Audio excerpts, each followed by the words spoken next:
Praise the lord. ప్రియమైన దేవుని బిడ్డలారా, దైవ సేవకులారా, నా ఫేస్బుక్, యూట్యూబ్, వాట్సాప్ ఫ్రెండ్స్ అయిన మీ అందరికీ కూడా నాకు హృదయపూర్వకమైన ధన్యవాదాలు చెల్లించుకుంటున్నాను. ప్రియమైన దేవుని బిడ్డలారా, మరి 2 డేస్లో కూడా మొత్తం అప్పటి నుంచి మనం చెప్పుకుంటున్న యెహోషువ మెసేజ్ ఇంకా పూర్తి చేసుకుందాం. మరి ఒక 5 డేస్ గ్యాప్ వచ్చింది, దయచేసి ఏమీ అనుకోవద్దు, కొన్ని కారణాలు బట్టి. కట్టి ప్రియమైన దేవుని బిడ్డలారా, ఇంకా ఆ విషయాలు ఏమి మాట్లాడుకోకుండా మనం త్వరగా దేవుని యొక్క విషయాల్లోకి మాత్రమే వెళదాం. చూడండి, ప్రకటన 21వ అధ్యాయము 1వ వచనం నేను చదువుతున్నాను. అంతటా నేను క్రొత్త ఆకాశమును క్రొత్త భూమిని సృజించితిని. మొదటి ఆకాశమును మొదటి భూమియు గతించిపోవును, సముద్రమును లేదు. మరియు నేను నూతనమైన యెరూషలేములు, ఆయన పరిశుద్ధ పట్టణమును తన భర్త కొరకు అలంకరింపబడిన పెండ్లి కుమార్తె వలె సిద్ధపరచబడి ఉన్న పరలోకమందున్న దేవుని యొద్ద నుండి దిగువచ్చుట చూచితిని. చూసారా ప్రియమైన దేవుని బిడ్డలారా, ఇప్పుడు దాకా మన పరలోకము కింద లోకము, పరలోకము కింద లోకము, పై ఆకాశము కింద భూమి, పై ఆకాశము కింద భూమి, యెహోషువ కార్యము, ఇవన్నీ కూడా మనం మాట్లాడుకొని యెహోషువ యొక్క ప్రసంగంలోని ఎన్నెన్నో మనం మాట్లాడుకున్నాం. 1 నెల పైనుంచి మనకి మెసేజ్ జరుగుతున్నట్టుంది. ఇందులో నా గ్యాప్స్ కూడా వచ్చాయి. కాబట్టి ఈ యొక్క అంశం మీద మనం ఎన్నో అంశాలు మాట్లాడుకున్నాం, ఎన్నో వాక్యాలు చూసుకున్నాం, ఎన్నో యొక్క వివరాలు కూడా మనం తెలుసుకొని ఉన్నాయి. ఇక ఫైనల్గా ఈ విషయం ఏంటంటే, ఇక్కడ చివరికి ఏముంది? క్రొత్త ఆకాశము క్రొత్త భూమి. ఇది మీ అందరికీ తెలిసిందే. వాక్యం అన్నాక అందరికీ తెలిసిందే, చెప్పువారికి తెలిసిందే, వినివారికి తెలిసిందే, తెలియదంటూ ఏదీ లేదు. కాబట్టి ఇక్కడ ఏముంది? పెళ్లి కొరకు తన కుమారునికి అలంకరింపబడిన పెండ్లి కుమార్తె వలె ఉంది. ప్రతి ఒక్క ప్రజల భూమి మీద ఉన్న సంఘాలందరూ కూడా దేవుడు మనకి నేను సృష్టించిన వాడు నీకు భర్త అయి ఉన్నాడని అన్నాడు. ఆత్మీయమైన భర్త. కాబట్టి ఎందుకంటే దేవుని యొక్క ఆత్మ నుంచి మనం వచ్చాం కాబట్టి, ఆయన ఆత్మ మనకు ఉంది కాబట్టి, మన ఆత్మలన్నీ ఆయనకు చేర్చవలసిన బాధ్యత ఉంది కాబట్టి మనం ఒక కుమార్తెల వలె పెండ్లి కుమారుని కొరకు ఇప్పుడు భర్త పెళ్లి చేసుకొని ఏం చేసుకుంటాడు? భార్యని తీసుకెళ్ళి తన ఇంట్లో పెట్టుకుంటాడు. వచ్చి మన ఇంట్లో ఉండడు కదా. స్త్రీల ఇంట్లో ఏ భర్త ఉండడు. అది గౌరవం కాదు, చాలా భర్తకి అవమానం. ఒక మగవాడికి అది అవమానం అన్నమాట. అలాగే స్త్రీ కూడా పెళ్ళయి తన ఇంట్లో ఉన్నదనుకోండి, చుట్టుపక్కల వాళ్ళకి వీళ్ళకి కూడా అవమానం. ఎవరున్నా ఎవరు లేకపోయినా అత్తగారింట్లో ఉండడం అనేది ఎన్ని కష్టాలు నష్టాలు వచ్చినా, ఎన్ని బాధలు వచ్చినా అది ఒక గౌరవం. ఆ ఇంట్లో ఏం పడుతున్నారా, లోన ఏమి గుద్దుకుంటున్నారా అన్నది మనకు అనవసరం. వాళ్ళు ఎన్నన్నా జరగచ్చు, అది ఇంట్లో అవ్వచ్చు, వాళ్ళ బాడీలో అవ్వచ్చు, అది మనకు అనవసరమైన విషయం. కాకపోతే భర్త ఇంట్లో భార్య ఉంటే అది ఒక గౌరవం, తల్లింట్లో కూతురు ఉంటే అది చాలా అగౌరవమైన విషయం. అలాగే మనము కూడా ఒక స్త్రీని ఒక భర్తకి ఇచ్చిన తర్వాత తీసుకెళ్ళిపోతాడు, తన ఇంటికి తను తీసుకెళ్ళిపోతాడు, తన ఇంట్లో పెట్టుకుంటాడు. తన జీవితంతో పాటు, భర్త జీవితంతో పాటు పిల్లలు రావడం, పిల్లలు, ఇల్లు గిల్లు సమస్తం ఎవరు సొంతం అవుతాయి? భార్య సొంతం అవుతాయి, అంటే స్త్రీ సొంతం అవుతాయి. కాబట్టి ఇక్కడ విషయం ఏంటంటే, మన పెండ్లి కుమారుడు మన యేసయ్య ఉన్నాడు. ఇక్కడ స్త్రీ పురుషుడా అని, స్త్రీ అని భేదం ఆయనకి లేదు. ఒక కుమారుడు ఒక పురుషుడు అయినప్పటికీ, ఒక స్త్రీ అయినప్పటికీ, ఒక పిల్ల అయినప్పటికీ కూడా దేవుడికి మనం అందరం ఏమైందంటే ఒక సంఘము వలె, ఒక స్త్రీ వలె ఉన్నాం. పెండ్లి కుమారుడు అంటే అన్ని సంఘాలు స్త్రీ పురుషులు వస్తారు. సంఘాలన్నీ కలిపి దేవుడే ఉన్నాడంటే, సంఘం అంటే గోళ్ళ మేళ్ళ ఇటుకలు సిమెంట్లు కాదు సుమా. వీళ్ళందరూ కలిపి సంఘాని కింద, ఒక స్త్రీ కింద పెండ్లి కుమారుని వలె పోల్చబడి ఉంది. కాబట్టి ఈ భార్య భర్త ఇంట్లో ఉంటే ఎంత గౌరవమో, మనము దేవుని ఇంట్లో ఉంటే అంత గౌరవం. కానీ మనం దేవుని ఇల్లు స్వతంత్రించుకుంటున్నామా? పుట్టింట్లో కూతురు ఉండిపోయి అవమానపడినట్టుగా ఈ యొక్క లోకంలో విడచబడి, ఈ యొక్క పరలోకంలో దేవుని యొక్క కార్యములు మనం విడచబడి ఈ యొక్క పాతాళానికి మనం వెళ్ళిపోవడం అది గౌరవం అంటారా? ఇక ఎప్పుడు పండ్లు కొరుకుతాయో, ఇక ఎప్పుడు వేదనలు శోధనలు ఉంటుంది. విషయం ఏంటంటే, అక్కడ ప్రాణము పడుకుంటుందని అనుకుంటారు, ప్రాణము బహుగా యాతన పడుతుంది అక్కడ. అందుకని దేవుడు దానికి పెట్టేశాడు లింక్. అక్కడ నీ ప్రాణం పోయేది ఇక్కడే, నీ ప్రాణం అక్కడ పోదు. అందుకే అగ్ని ఆరదు, పురుగు చావదు. అంటే నీకు నరకము తప్పదు, నీకు మరణము అక్కడ ఉండదు. నీకు మరణం ఉండదు ఇంకా అక్కడ. అది 2వ మరణము. భూమి మీద నువ్వు శరీరం విడిచిపెడుతున్నావు, అక్కడ నువ్వు పాతాళంలో ఆత్మతోటి శరీరంతోటి బహు నరకం పడతావు అనమాట. పండ్లు కొరుకుతాయో, ఏడుపుటాయో, గోల అరుము కొట్టుకొని ఇక అగ్నిగుండంలో నిత్యము కాలుతూనే ఉంటారు. ఎంత భయంకరమైన యాతనో కదా అది. కాబట్టి దేవుడు అలాగా వివరించి ఉన్నాడు. కాబట్టి మనము భర్త ఇంట్లో ఉండడానికి ఇష్టపడతామా? మన తల్లిదండ్రుల ఇంట్లో ఉండడానికి ఇష్టపడతామా వివాహం చేసుకున్న తర్వాత? అలాగే దేవుడు మనల్ని తన సంఘం కొరకు, తన యొక్క పరలోక రాజ్యం కొరకు ఒక పెళ్లి కూతురు వలె మనల్ని సిద్ధపరిచి ఉన్నాడు. మనల్ని ఇప్పుడు ఆయన ఏం చేసుకున్నాడో తెలుసు, ఒక ప్రధానము చేసుకున్నాడు. అంటే ఆయన కొరకు మనల్ని సిద్ధపరచుకున్నాడు. ఆయన లోకంలో తీసుకెళ్ళిన తర్వాత భర్తకి భార్య బెడ్లో ఈ పురుషుడికి ఎలాగైతే సొంతమవుతారో, మనము కూడా భూలోకంలో ఉన్న ఒక స్త్రీ కానీ, ఒక పురుషుడు కానీ, ఒక పిల్లలు కానీ దేవునికి సొంతం అవ్వాలి. అది ఆయన ప్రణాళిక అయి ఉన్నది. అది ఆయన ఇష్టమైనది, అది ఆయన చిత్తమైనది. మనమంతా కూడా ఆయనకి సొంతం అవ్వాలని కోరుకుంటున్నాడు. భార్య భర్త ఇంట్లో ఉన్నట్టుగా మనము కూడా పరలోక రాజ్యంలో తన ఇంట్లో ఉండాలని కోరుకుంటున్నాడు. అందుకే ఒకవేళ నీకు స్థలం సిద్ధం లేకపోతే నేను సిద్ధపరచుతాను. నువ్వు స్థలం ఉందా లేదా నువ్వు బాధపడక అన్నాడు. నేను వస్తాను, పరలోకం నుంచి మళ్ళీ కిందకి దిగి వస్తానన్నాను. నేను ఇప్పుడు అదే ఎన్నోసార్లు ఎన్ని డిఫరెన్సులు చూపించానంటే, ఎన్ని వాక్యాలు వివరించాను అంటే, ఎన్ని మాటలు చెప్పానంటే, చనిపోయిన వాళ్ళెవరో పైన పరలోక రాజ్యం వెళ్ళలేదు. పైనుంచి వచ్చిన వాడు కిందకి ఎలా వచ్చాడో, కింద నుంచి వచ్చిన వాడు మళ్ళీ పైనుంచి వచ్చిన వాడు మళ్ళీ అలా వెళ్తున్నాడు అన్నది ఇక్కడ కూడా మళ్ళీ సేమ్ ఇంకో వాక్యం కూడా చూపించాను. ఇంకా చాలా ఉన్నాయి. ఇలా ఒక్కటి తీసుకుంటే, ఒక 5-6 తీసుకుంటే మనకి ఎగ్జాంపుల్ బాగా అర్థమైపోతుంది. పదే పదే మనం చెప్పనక్కర్లేదు ఏ విషయాన్ని కూడా. అలాగా ఇక్కడ కూడా ఏమనుందంటే, పైనుంచి దిగి వచ్చి మనలందరినీ కూడా వధువు సంఘం వలె తీసుకెళ్తానని ఇక్కడ వాక్యం ఎంత క్లారిటీగా దేవుడు చెప్తున్నాడంటే, తండ్రి దగ్గర నుంచి వచ్చి తల్లిదండ్రుల దగ్గర నుంచి ఒక కొడుకు వచ్చి భార్యను తీసుకొని తన ఇంటికి తీసుకొని వెళ్ళిపోతారు. అలాగే తండ్రి అయిన దేవుని యొద్ద నుండి యేసయ్య భూలోకానికి వచ్చి మనందరినీ భార్య రూపంలో, అందులో పురుషుడు పిల్లలు మనమందరం ఉంటాం. మనందరినీ కూడా సంఘం రూపంలో ఆయన పెళ్లి కూతురు రూపంలో మనందరినీ కూడా ఆయన తీసుకొని వెళ్ళిపోతూ ఉంటాడు. అందుకే సంఘాన్ని పెళ్ళితోటి, వివాహముతోటి ఎందుకు పోల్చాడు అంటే, భర్త ఇంట్లో భార్య ఉండడం గౌరవం. కాబట్టి నా బెడ్లో నా ఇంట్లో ఉండడం గౌరవం. భర్త ఇంట్లో భార్య ఉండడం గౌరవం. కాబట్టి నా బెడ్లో నా పరలోక రాజ్యంలో ఉండడం గౌరవం. భర్త ఇంట్లో భార్య ఎంత అధికారం కలిగి సమస్తం అతను సొంతం అయిపోతుందో భార్య సొంతం. అలాగే మీరు కూడా పరలోకం వచ్చి నాకున్న సమస్తాన్ని కూడా మీరు సొంతం చేసుకొని నన్ను ఆరాధిస్తూ ఉంటే అది ఎంత గొప్ప విషయం అని దేవుడు చెప్తూ ఉంటున్నాడు. ఒక స్త్రీకి భర్త ఇంట్లోనే గౌరవం. అలాగా క్రైస్తవులైన మనమందరం కూడా దేవుని దగ్గరే మనకి గౌరవం, దేవుని దగ్గరే మనకి విలువ, దేవుని దగ్గరే మనకి పరమ ఆనందం, దేవుని దగ్గరే మనకి నిత్య సంతోషమై ఉన్నది. ఇక్కడ దరిద్రంగా, చండాలంగా, అసహ్యంగా, అవమానంగా, నీచంగా ఈ దుష్టుడితోటి అవమానాలు, నిందలు, గోలలు లేనిపోని జనులు మీ మీద నిందలు వేసినప్పుడు అప్పుడు కూడా మీరు సంతోషించమన్నాడు. మీరు చింతించద్దు. మీ చింత యావత్తు దేవునికి వేయండి. వాడి లక్ష్యమే అది. ఈడ్చుకొని వెళ్తూ ఉంటాడు, తీసుకుని వెళ్తూ ఉంటాడు. పాపం చేసిన శాస్త్రులు పరిసరులు చక్క రాజు వస్త్రాలు వేసి తిరిగారు. ఈ యొక్క బిడ్డలు ఏమైపోయారు తెలుసా? బెత్తాలతో కొట్టబడ్డారు, 10 మందిలో అవమానించబడ్డారు. ఆ యొక్క వస్త్రాలే లేకుండా అవమానించారు. పౌలైతే వస్త్రహీనుడై మరీ సువార్త చేశాడంట. అంటే ఒకసారి ఆలోచించుకోండి, పౌలు ఎలాంటి వాడో తెలుసా? అసలు ఆ రోమన్ ప్రభుత్వంలో ఒక మంచి ఉద్యోగం కలిగిన వాడు, ఒక గవర్నమెంట్ ఎంప్లాయీలు అంటాడు. అంతకన్నా ఒక ఘనాపాటి ఒక పౌలు కోసం చెప్పమంటేనే అతని చరిత్ర అంత గొప్పది. అలాంటిది దేవుడి కొరకు మురికి బట్టతో స్నానము కూడా లేకుండా, స్నానపానములు లేకుండా వస్త్రహీనుడనే నేను దేవుని స్తుతించానంటే అసలు దేవునిలో తన ఆత్మ ఎలా ముంచుకున్నాడో చూడండి. తన శరీరాన్ని వదిలేశాడు. అందుకే దేవుడు ఏం కోరుతున్నాడు తెలుసా? ఆత్మను కోరుతున్నాడు. అందుకే దేవుడు అన్నాడు తెలుసా? మీరు ఏహలోక చావుకు భయపడద్దు, ఆత్మని శరీరంని కలిపి చంపిన దానికి భయపడండి. అదే సెకండ్ కమింగ్, అదే రెండవ మరణము. అప్పుడే దేవుడు ఆత్మని శరీరాన్ని కూడా కలిపి చంపుతాడు. ఇక్కడ ఓన్లీ ఫర్ ఆత్మ, శరీరమే చచ్చిపోతుంది, ఆత్మ చచ్చిపోవట్లేదు.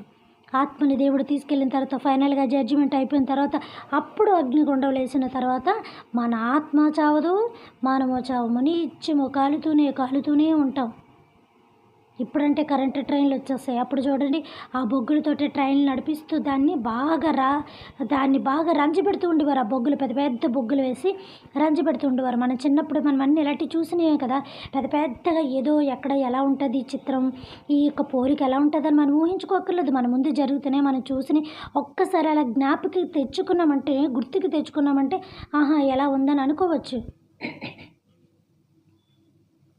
కాబట్టి ప్రియమైన దేవుని బిడ్డలారా, పెద్ద పెద్దవేమీ మనం ఊహించేసుకోకర్లేదు. మన కళ్ళ ముందు జరిగిన చిత్రాలు, మనం చూసినవన్నీ కూడా ఒక్కసారి అలాగా మన కళ్ళ ముందుకి మనం బ్రెయిన్‌లోకి తెచ్చుకున్నామంటే సబ్జెక్ట్ మొత్తం మనకు అర్థమైపోతూ ఉంటుంది.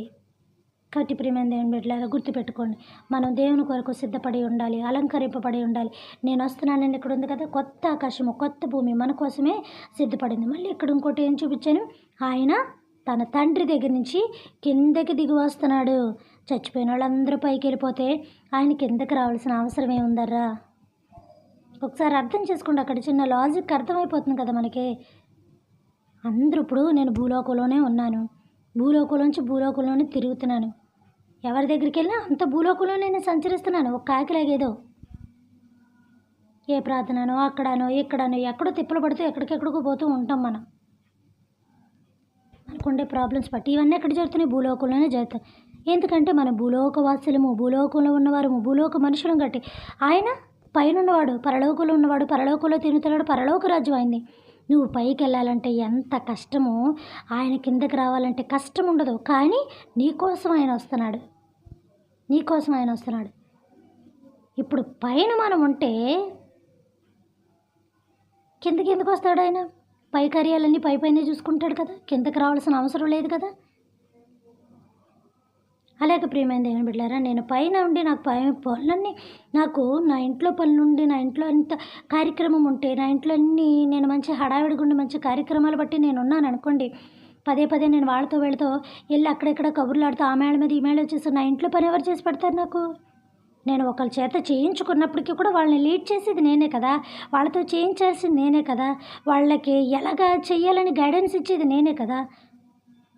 ఏ కథా కార్యక్రమం అవ్వాలని, చర్చెస్లో ఏం జరగాలని, ఏం పెట్టాలని వాళ్ళకి ప్లానింగ్ ఇవ్వాల్సింది నేనే కదా. ఒక యజమానురాలుగా, ఒక సంఘస్థురాలుగా, ఒక ఫాస్టమ్గా ఏదేదో ఉంటూ జరుగుతూ ఉంటాయి కదా. అలాగా భూలోకంలో దేవుడు కూడా తన దూతలనిచ్చి మనలందరినీ కూడా 24 hours అలాగా భద్రత తీసుకొని కాపాడుతూ, ఆయన ఒక ప్లానింగ్ ఇచ్చి మనం శాతాన్ చేతిలో పడకుండా దేవుడు కాపాడుతూ కాచుకుంటూ మనకు వస్తున్నాడు. అందుకే నేను చెప్తాను, మనం ఎవ్వరూ పైకి వెళ్ళలేదు, అందరూ కిందే ఉన్నాం. కాబట్టి పైన ఉన్నవాడు కిందకు వచ్చి కిందన ఉన్న మనల్ని పైకి తీసుకువెళ్తున్నాడు. అందుకే ఆయన నేను మీకు స్థలము సిద్ధం లేకపోతే సిద్ధపరుస్తానన్నాడు. ఒకవేళ పైన ఉంటే ఇప్పుడు నా ఇంట్లోకి ఎవరైనా వస్తూ ఊరుకుంటానా? నీ ఇంట్లోకి ఎవరైనా వస్తూ ఊరుకుంటాం? భూలోకంలో మన అందరి ఇల్లులో పక్కనే ఉన్నాయి కాబట్టి పక్క నుంచి పక్కకు వస్తే ఊరుకోము కదా. అది ఒక అక్రమం, అది ఒక అన్యాయము. ఎవరింట్లో ఎవరు జ్వరపడకూడదు కదా. అలా బలవంతాన్ని మనం పరలోక రాజ్యం వెళ్ళిపోతే దేవుడు ఊరుకుంటాడా?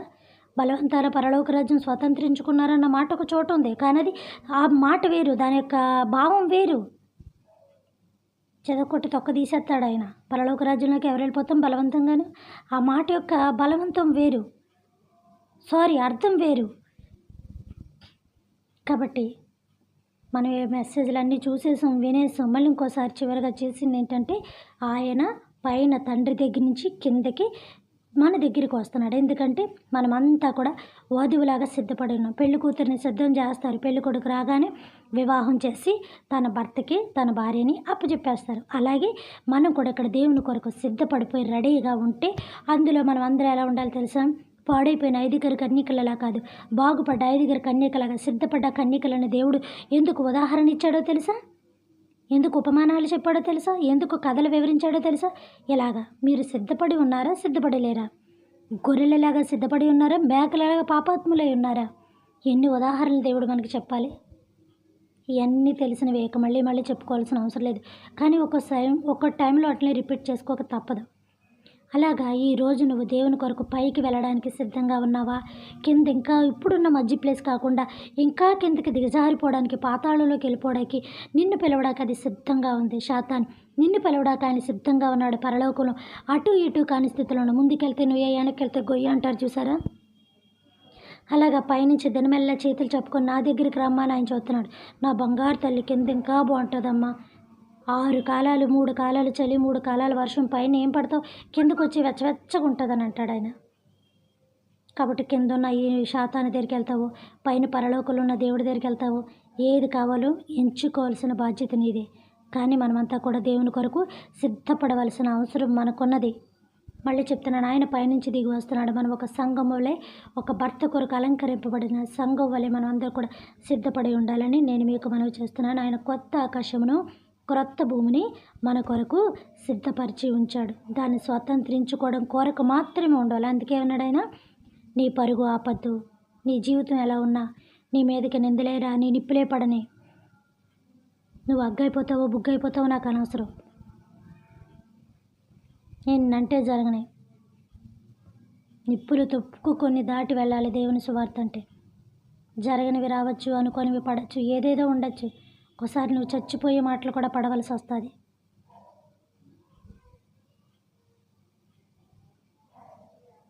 కొన్ని సమయాల్లో అవి మనం తట్టుకోలేనప్పటికీ కూడా కొన్ని భరిస్తూ ఉండాలి.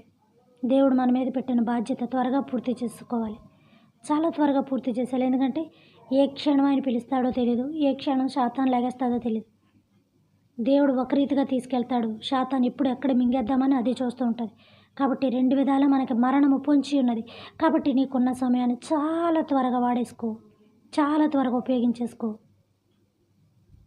ఫ్రిడ్జ్లో ఉంది కదా అని చెప్పి ఏ ఐటెం పెట్టినా సరే అది సంవత్సరాలు నెలలు ఉండదు. ఒకవేళ బలవంతంగా ఉంచినా అది ఏమవుతుందో తెలుసా, బ్యాక్టీరియా ఫామ్ అయిపోద్ది దానికి. అంత కూలింగ్ ఉన్న ఎక్కువ ఇదైపోద్ది. ఏదో ఒక 3 days, ఏదో ఒక 4 days అంతే తప్ప ఉంది కదా అని ఏ వస్తువును ఎక్కువగా వాడుకుంటుంటే అలాగే ఉంటుంది. మనకి కూడా దేవుడు సమయం ఇచ్చాడు కదా అని చెప్పి ఎక్కువగా మనం పనికిరానట్లకి వాడేసుకుంటూ ఉంటే మన సమయాన్ని తర్వాత దేవుని పనిని కాళ్ళు వంగిపోయిన తర్వాత నువ్వేం చేయలేవు. మనిషి ఒంట్లో ఓపుకున్నంతసేపు మన శరీరం సహకరించకపోతే ఇక మనం పడిపోయినట్టే లెక్క. నీకు బలం ఇచ్చినప్పుడు దేవుడికి ఉపయోగపడు. నీ ఇంట్లో అన్ని కార్యక్రమాలు చక్కబెట్టుకుంటూ 24 hours 1 hour కూడా నువ్వు దేవునికి ఇవ్వలేకపోతే ఇంక అనవసరం. మనం క్రైస్తవుడిగా మనకు అనవసరం, ఎక్కడ అక్కర్లేదు. నీ వీధి కూడా కదలక్కర్లేదు. నీ వీధిలో ఉన్నవాళ్ళు చాలు, ఒక్క ఆత్మను పట్టుకో, ఒక్క మనిషిని చూడు, వాళ్ళ కుటుంబాలతో సైతం వస్తారు. కాబట్టి ప్రియమైన దేవుని బిడ్డలారా, ఈరోజు నేను ఇంకా ఫైనల్గా చెప్పింది ఏంటి అంటే, మనం అందరం కూడా దేవుని కొరకు సిద్ధపడాలి. పైన ఆయన ఎప్పుడు వచ్చేమంటాడో తెలియదు, కిందోడు ఎప్పుడు వెళ్ళిపోతాడో తెలియదు. ఈ భూలోకులు ఎన్ని శ్రమలు, ఎన్ని నిందలు, ఎన్ని నిప్పులు తొక్కలు కూడా తెలియదు. ఇంకింతే మన జీవితం. లైఫ్ అన్నాక ఇలా ఏదో ఒకటి వస్తూనే ఉంటుంది. ఎందుకు వచ్చింది అని అనుకునే కన్నా రాకూడదు అని అనుకునే కన్నా రాకూడదు అని అనుకోవడానికి మన చేతుల్లో లేదు, వస్తుంది. వచ్చిన తర్వాత దాన్ని అనుభవించుకుంటూ, దాన్ని ఆస్వాదించుకుంటూ, అది మంచి అయినా చెడైనా బాధైనా సంతోషమైన దుఃఖమైనా మన జీవితాన్ని దేవుని కొరకు మన బ్రతుకుల్ని, మన పిల్లల్ని, మన భర్తల్ని, మన ఫ్యామిలీని చక్కబెట్టుకుంటూ వెళ్ళిపోవాలి. ఈలోగా దేవునికి ఎంత సమయం ఇస్తే అంత నీకు అది ఆశీర్వాదం. ఆశీర్వాదం అంటే ఏంటో తెలుసా, ఒకప్పుడు గొర్రెలు, మేకలు, ఎడ్లు, పొలాలు, ఇల్లాలు ఉన్నాయి. ఇప్పుడు అంతా డబ్బు రూపంలోనే ఉంది. ఆ డబ్బు ఉంటే అన్నీ వస్తాయి. అప్పుడు ధనాలు ఉన్నాయి, నాణ్యాలు, కానుకలు అన్నీ అప్పుడు ఉన్నాయి. కాబట్టి నువ్వు దేవుడు అలా ఈ భూలోకంలో ఆశీర్వాదకరమైనది ఏంటో తెలుసా, డబ్బు. దేవుడిచ్చిన గొప్ప వరం ఏంటో తెలుసా, డబ్బు. డబ్బు లేకపోతే ఎంత జబ్బు ఉన్నది తగ్గదు. డబ్బున్నా జబ్బు తగ్గదు దేవుని కృప లేకపోతే. డబ్బు లేకపోయినా దేవుని కృప ఉంటే జబ్బు రాదనుకోండి. అయినప్పటికీ డబ్బు అనేది ఆశీర్వాదం. ఆ ఆశీర్వాదాన్ని నువ్వు సొంతం చేసుకోవాలి అని అనుకుంటే నువ్వు దేవునితో ఎంతగా ఉన్నావో అది నీకే తెలుస్తుంది. దేవుడు నీకు ఇచ్చాక నీకు తెలుస్తుంది. కాబట్టి ప్రియమైన దేవుని బిడ్డలారా, మన జీవితంలో దేవుని కొరకు ఎక్కువగా మనం ఉందాం, ప్రార్థన చేద్దాం. మరి యెహోషువ విషయంలోని సృష్టి ఆగిపోయిందన్న విషయంలోని ఒకరోజల్లా సృష్టి దినమెల్లా అస్తమింపలేదు అన్న విషయం కాడ మొదలు పెట్టుకున్నాం. సగం టైం చెప్పేసాం. ఇంకా 10 గంటలు ఆగిపోయిందని చెప్పాను. ఆ 10 గంటలు రేపు పూర్తిగా నేను పూర్తి చేసేస్తాను. ఆమేన్. దేవుడు మీ అందరినీ వాక్యం వింటున్న మీ అందరినీ కూడా అధికంగా దీవించి ఆశీర్వదించి మీ తలల మీద, మీ ఇంట్ల మీద ఆశీర్వాదములు కృమ్మరింపబడును గాక. ఆమేన్. పరలోకమందున్న మా తండ్రి, మీ నామము పరిశుద్ధపరచబడును గాక, మీ రాజ్యం వచ్చును గాక, మీ చిత్తము పరలోకమందును నెరవేరినట్లు భూమి అందును నెరవేరును గాక. మనదిన ఆహారం నేడు మాకు దయచేయమయ్యా. మా భువనస్తుల అపరాధములను మేము క్షమించిన ప్రకారము మా అపరాధములను మీరు క్షమించండి తండ్రి. మమ్మల్ని శోధన నుంచి కేకాకడిని తప్పించము నాయనా. రాజ్యము, శక్తి, మహిమ నిరంతరం మీరై ఉన్నారు తండ్రి. ఆమేన్. దేవుడు మనందరినీ దీవించి ఆశీర్వదించును గాక. Good night.